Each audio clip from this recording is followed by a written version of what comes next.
Class 9 में एक chapter है मोशन। इस चैप्टर को आपस में समझने का कोशिश करेंगे, आखिर मोशन होता क्या है। मोशन का हिंदी मीनिंग होता है गति। गति। ठीक है। और अभी तक हम मोशन के बारे में यही जानते हुए, कोई भी ऑब्जेक्ट है, ये अपना पोजीशन क्या कर रहा है, चेंज कर रहा है। किसके अकॉर्डिंग? टाइम के अकॉर्डिंग। तो ये ऑब्जेक्ट मोशन में कहा जाएगा, यानी गति में कहा जाएगा। ठीक है। अभी तक क्लास 9 से पहले बच्चा यही पढ़ता है, किसी ऑब्जेक्ट के पोजीशन में अगर चेंज आ रहा है, जैसे चेंज का मतलब क्या, मैं यहाँ पे खड़ा हूँ और मैं आगे आ गया फिर पीछे गया, तो ये क्या कहलाएगा? मोशन कहलाएगा। मोशन कहलाएगा। मगर अब क्या आता है, क्लास 9 में स्टैंडर्ड टर्म आ जाता है, उसको समझने के लिए हम पहले रेस्ट को समझते हैं। आखिर रेस्ट किसको बोलेंगे? ठीक है।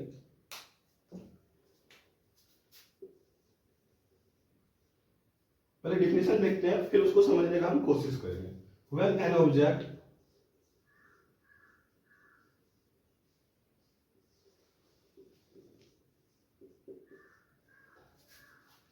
चेंज, यहां पे चेंज नहीं हुआ, क्या होगा? Does not change in position.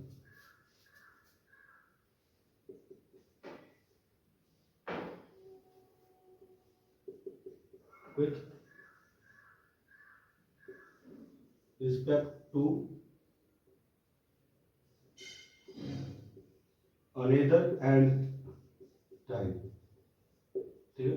अब देखिए यहाँ क्या बोल रहा है, कोई भी ऑब्जेक्ट जो है does not change in position. यहाँ तो समझ में कोई ऑब्जेक्ट अपना पोजीशन चेंज नहीं कर रहा है। मतलब पोजीशन मतलब अपना जो पॉइंट है, फिक्स पॉइंट है, स्थिति है, वो चेंज नहीं कर रहा है, जहां वहीं पे है। विथ इसके रिस्पेक्ट में सबसे बड़ा पॉइंट है, यहाँ ध्यान से देखना, respect to another and time.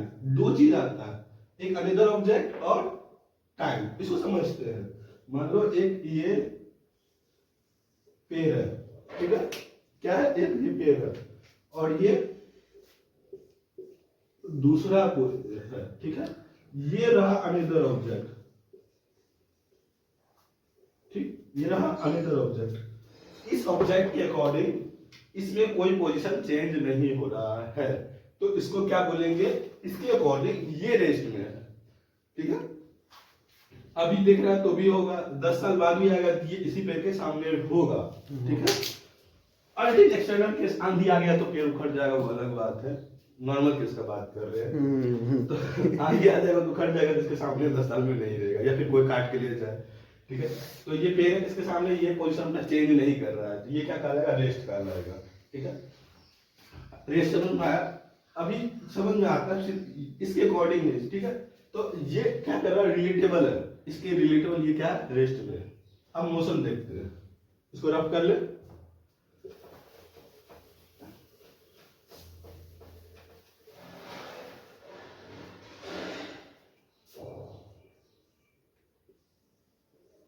Motion वहां पे क्या था? डू नॉट था, यहां पे चेंज होगा। When object change in position with respect to another object and time। ठीक है। when object change in position with respect to another object and time, किसी दूसरे ऑब्जेक्ट के अकॉर्डिंग चेंज हो, पोजीशन चेंज हो रहा है। ये रहा। अब हम एक बस ले लेते हैं, ठीक है।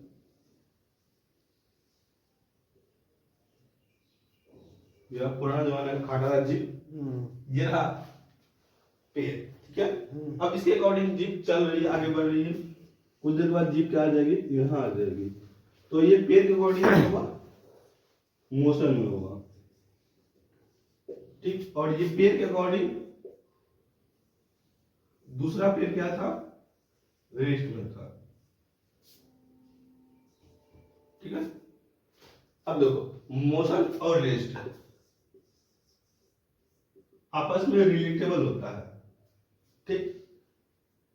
इस ऑब्जेक्ट के अकॉर्डिंग इस ऑब्जेक्ट में कोई पोजीशन चेंज नहीं हो रहा, या इस ऑब्जेक्ट के अकॉर्डिंग इसमें कोई पोजीशन चेंज नहीं हो रहा, ये होगा रेस्ट। चेंज मतलब परिवर्तन, इसके परिवर्तन, इसकी स्थिति में कोई परिवर्तन नहीं हो रहा है, ओके। और जिस ऑब्जेक्ट के अकॉर्डिंग इस गाड़ी में क्या हो रहा है, इसका स्थिति परिवर्तन कर रहा है, यानी पोजीशन चेंज कर रहा है, ठीक है। तो ये क्या कहलाएगा, मोशन में कहलाएगा, गति में कहलाएगा। अब दोनों आपस में रिलेटेबल कैसे है, एक एग्जांपल से देखते हैं। ये बस है,